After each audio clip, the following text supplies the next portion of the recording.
Hey, me again. So the other thing I wanted to talk about this evening, which I'm not streaming live because I can't be bothered. Obviously, I still have really bad lighting and I still have a cat. Um, but yeah, there we go. We can't have it all, can we? Still wearing the festive reindeer dress, which was supposed to be gingerbread men, I'd like to point out, but they sent me the wrong one. So I don't mind. Reindeer are cool. It's something I've actually not really spoken about. I've touched on it a couple of times, and I've mentioned it in some of my previous videos, but it is about the fact that I have bipolar disorder. So I wanted to speak a little bit about that. So firstly, I kind of want to, it's a bit difficult, I want to apologize to my parents because if they're watching this, there's going to be some stuff in here that they didn't know. But I think it's really important to talk about. I've known for a long time that something's not right. A very, very long time. I was diagnosed with generalized anxiety disorder when I was 14. I first started taking citalopram when I was 14. I have, in the past, self-harmed. I have attempted suicide very badly. Obviously, didn't work, and I'm glad it didn't. But yeah, I used to have a pretty bad self-harm problem, and I have been on and off anti-anxiety and antidepressants since I was 14 years old.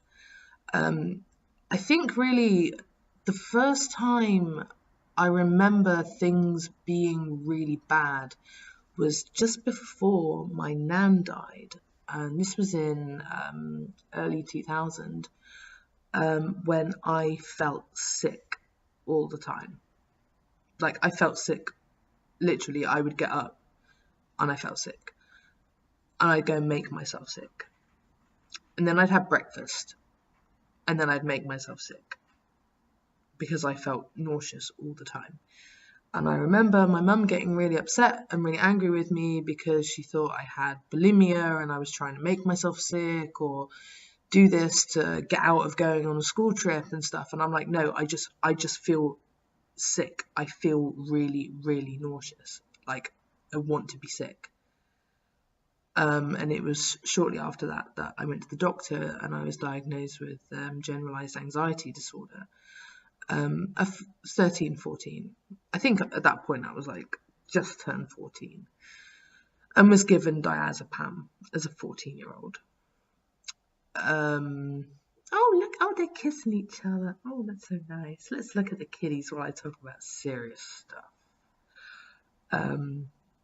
Yeah, it just kind of went from there. Obviously, I went into my like teenage goth phase, which I never really grew out of, believe it or not. Like, you know, I still like to get things punched in my various body parts and tattoos, and I'm looking festive right now. I'm not really feeling very festive. But yeah, and then I was on and off citalopram for years, and I was never on it long enough for it to really make a difference to anything. And I've been in and out of the doctors saying like, look, I'm having like major problems. Like I feel really low. I feel really depressed. And was just always given, here you go, here's some citalopram for 6 weeks, off you go. And that was it. But I always knew something was wrong. The whole sickness thing, by the way, actually really weirdly, when my nan died, my nana, my mum's mum, when I went to bed that night, I didn't feel sick. And when I woke up in the morning, I didn't feel sick. And I remember my mum hugging me. I remember telling my mum, I don't feel sick. And she just kind of hugged me. It stopped for a while. It's kind of back again. at the moment, but I've learned to deal with it. Sometimes you just have to make yourself sick a little bit, and then it's fine. But generally, it's just a feeling of nausea, and you don't. It's not going to come up like pumpkin soup kind of stuff. It's just going to be like a bit, and then you're done. It's fine. It's fine. But yeah. So I wanted to talk about bipolar disorder. When I've definitely had some manic episodes, or let's call them hypomanic episodes in the past, for sure. Definitely hypomanic episodes. There have been 3 that I can think of. I think I've also had a proper full-blown manic episode, which was 2 years ago. 2 years? 1.5, 2 years ago. I didn't know at the time that's what it was, but basically I just went knocking futs. I drank a lot. I did really reckless, crazy things. I did some bad things. Not like really bad, but things that you wouldn't tell your parents about, kind of thing. It's a bit slack. Yeah, I kind of like lost a car somewhere. Don't know where it went. Yeah, okay. It looks like we're gonna have a little cat fight as well, which is fun. That's always nice to have, isn't it? Can you two? There we go. Okay. I thought they were going to be nice to each other, but no, they're going to fight. Let's watch them fight. Let's watch them fight while I talk. Yeah, it's a nice distraction. Yeah. Are we fighting? Dexter,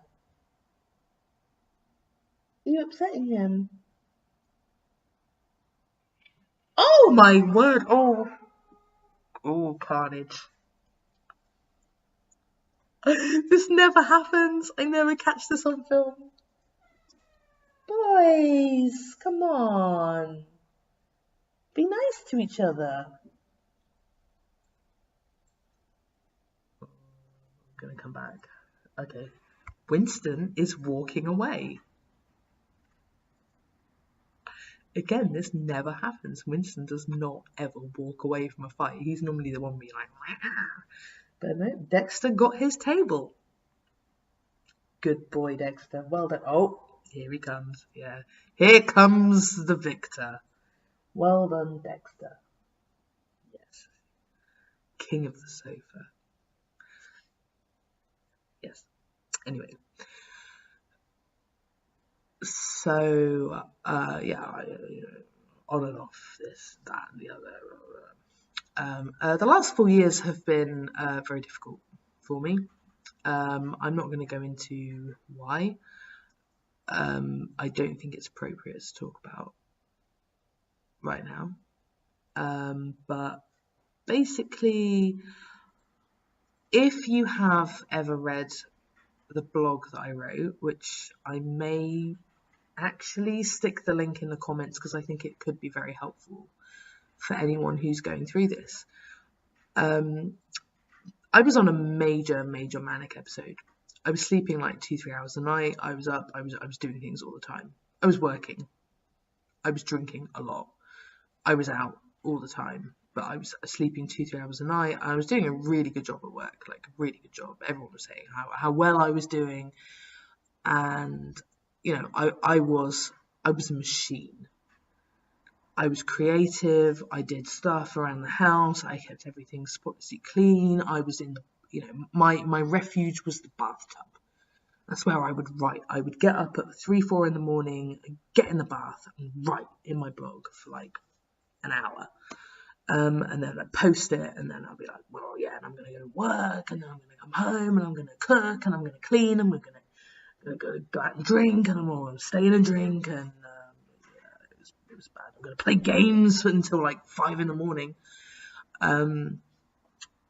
Yeah, looking back, that wasn't very healthy. But before then, before I left the UK to move out here, I actually went to the psychiatrist to be assessed for bipolar disorder, and was told that I do not have it. I'm just depressed. Just depressed. Personally, I don't think just depressed is a very nice thing to say to anyone, because depression is a very real thing. But also, I knew something was wrong. I knew something was up. And I explained to them that, these episodes had happened in the past, and even though they weren't happening now, they had happened, and that I felt that they needed to be addressed. Just because they weren't happening right now doesn't detract from the fact that they happened in the first place. But no, I was just depressed. Put back on citalopram for a while. As you know, drink is a big depressant. It's very bad, you shouldn't drink, but this is like a tiny can of beer, so. And talking makes me thirsty. Anyway, so I came out here, had a really messed up few years, and it got to the point where after my big manic episode, I could feel myself slipping. I could feel myself going. I was dropping, and I'd hit that wall, and things got too much. And I got to the point where I didn't want to be here anymore. And I'm not talking, I didn't want to be here. I didn't want to be on this planet anymore. I couldn't deal with what was going on. I couldn't deal with what was going on in my own head. I couldn't deal with the situation I was in. I felt that I was a danger to myself. And the doctors weren't really taking me seriously. So I went to A&E and was like, basically, I want to die. I don't want to be here. I want to kill myself. And I was passed over to the mental health team, who, kind of counseled me through that. Basically told me I wasn't depressed. The reason why I felt that way was because of the situation I was in, which was not ideal by any stretch of the imagination. I was basically working a full-time job and also being a full-time carer to my ex-partner, who also had problems of their own. Oh God, they're gonna fight again. Oh Jesus. Honestly, this never happens, and now twice in 5 minutes they're gonna, hey, just be nice to each other, okay? Be nice. You can't always sit on the top of the sofa, okay? I know you're a princess, but sometimes you got to sit there and be a princess. So yeah, that wasn't particularly helpful. I can't concentrate with that going on, seriously. But they referred me to the mental health ward or whatever, and I then got my diagnosis of bipolar disorder. After I showed them my blog that I'd written and about how I was feeling, I told them about that, and they were like, yeah, you have bipolar. Here's some quetiapine. Well, first I was put on mirtazapine, which is a very, very sedating antidepressant, which also works as an anti-anxiety drug. Did nothing except make me sleep. They whacked me on quetiapine, which was the most horrible experience I've had with medication in my life, because I was put on 25 milligrams, going up to 200 milligrams in the space of a month, and it got to the point where 200 milligrams, I could not walk straight.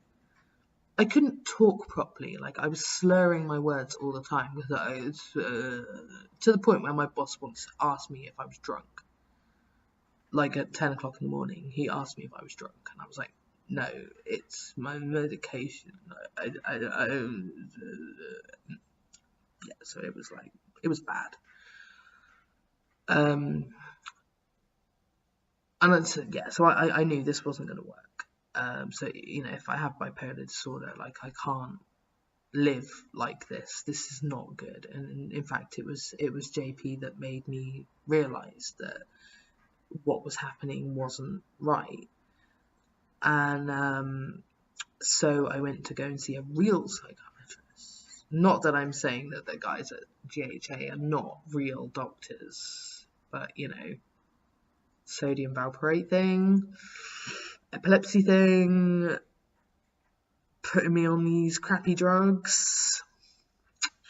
It's not looking very good for them right now. And yeah, so my psychiatrist, Dr. Alejandra Helin, who is a quite renowned psychiatrist down here, she trained at Harvard. She has a clinic in Soto Grande. She comes into Gibraltar. She's in La Linea. She's in Marbella.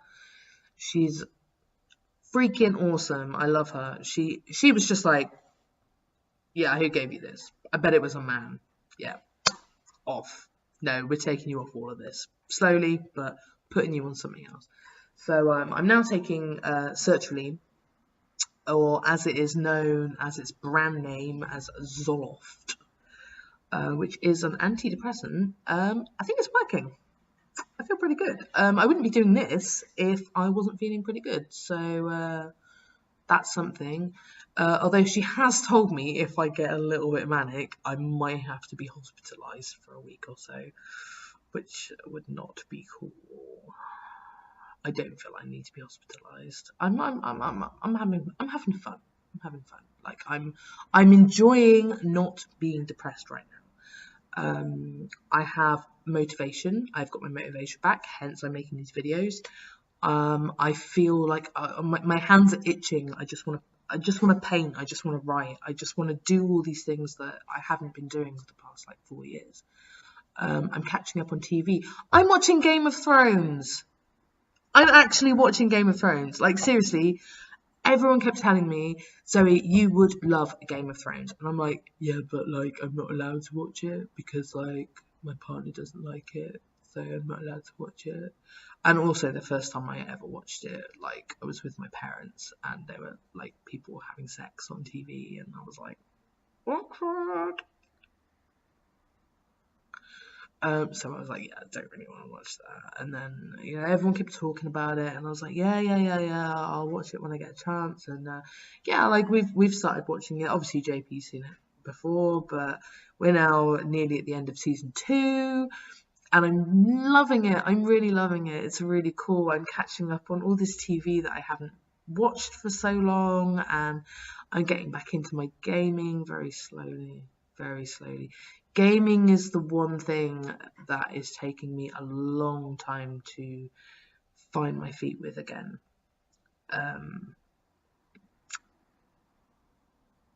I was never a huge gamer, but I have been for a few years, and I completed Persona 3 a few months ago with no cheats, which, yeah, somebody that I used to know insisted on playing all games with cheats because that made it easier, because I just want to watch it for the story.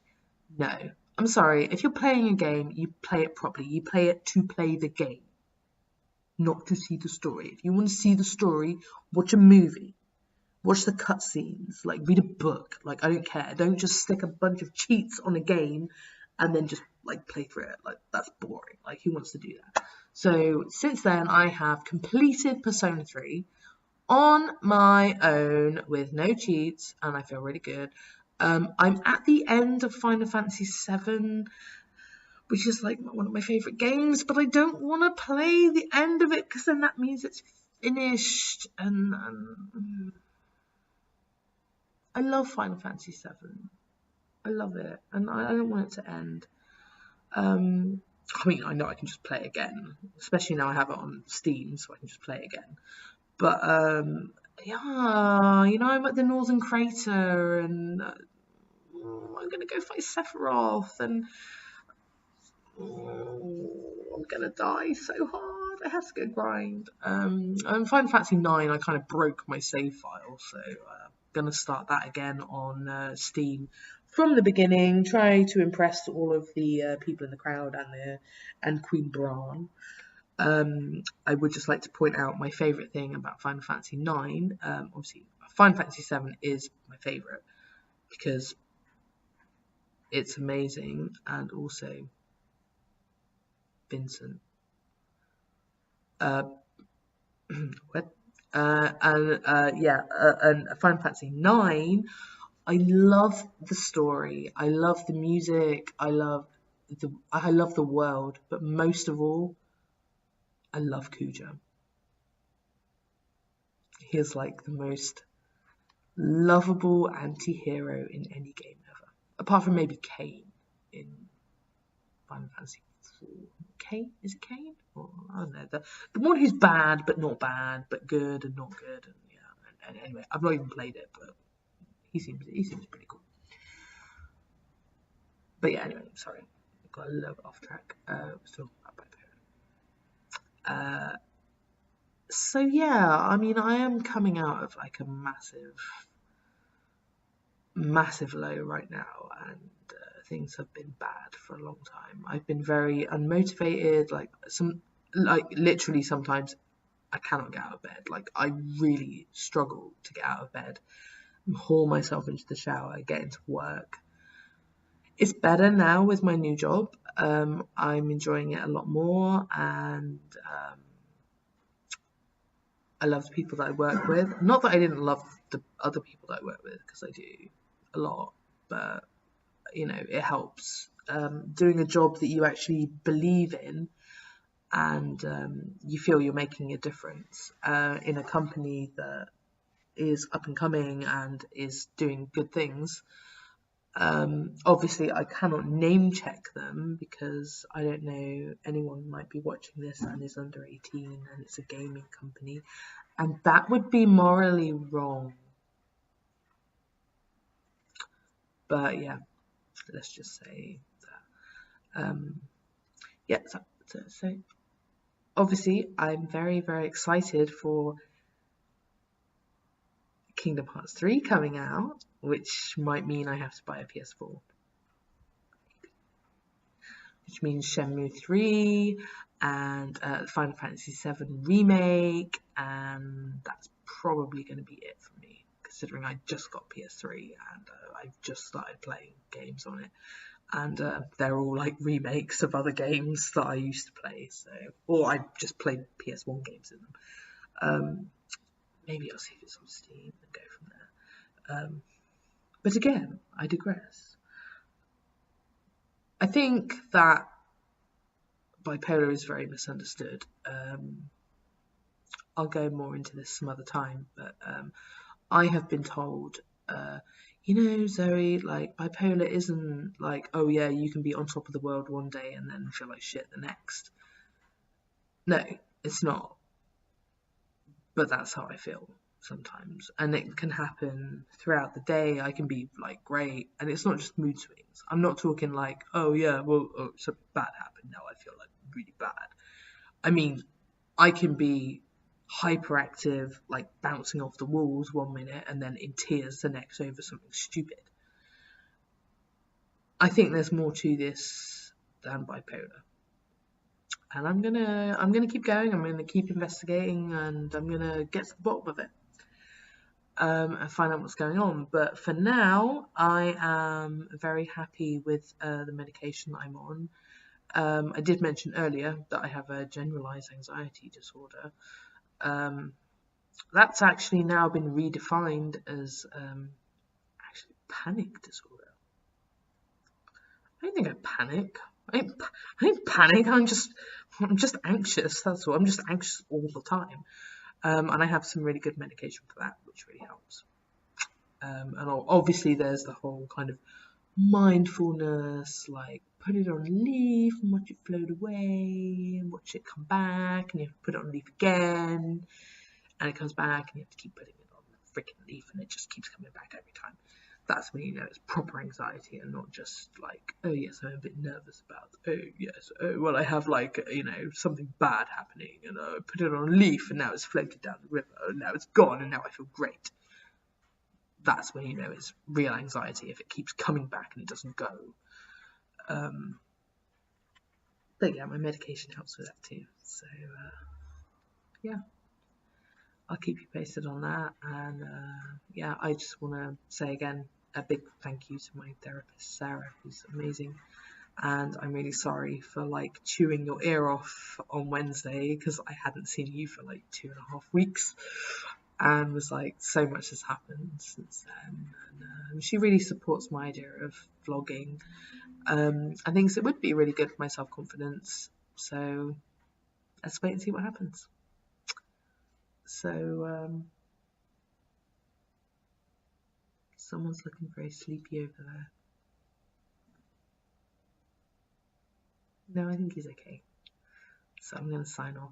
And hopefully, oh, it looks like these boys have stopped fighting, have turned their backs to each other, gone to sleep, which I hope they stay doing. So ciao ciao for now, and we'll speak soon.